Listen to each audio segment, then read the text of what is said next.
Solar power کے بجلی نرخ میں 2 روپے فی یونٹ کمی، بیوٹی پارلرز پر ٹیکس کی تجویز مسترد کر دی گئی۔ پنجاب کابینہ نے سولر پاور کے بجلی نرخ میں 2 روپے فی یونٹ کمی کی منظوری دے دی، جبکہ بیوٹی پارلرز پر ٹیکس کی تجویز مسترد کر دی۔ پنجاب کابینہ اجلاس میں وزیر اعلیٰ پنجاب مریم نواز نے LDA کو بیوٹی پارلرز پر ٹیکس لگانے سے روک دیا، جبکہ پنجاب کے سولر پاور کے بجلی نرخ میں 2 روپے فی یونٹ کمی کر دی گئی۔ اجلاس میں رینٹ کار سروس پر ٹیکس کم کر کے 15% کرنے پر، جبکہ اوورسیز پاکستانیوں کے لیے MBBS فیس $10,000 مقرر کر دیا گیا۔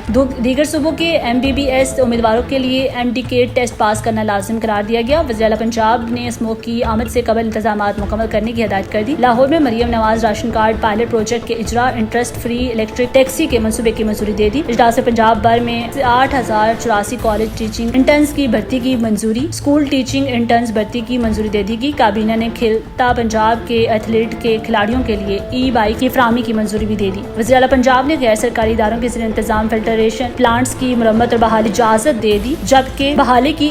دے دی، جبکہ مریم نواز نے وزیر اعلیٰ آفس میں سپورٹ سٹاف کی بھرتی کا ایجنڈا مسترد کر دیا۔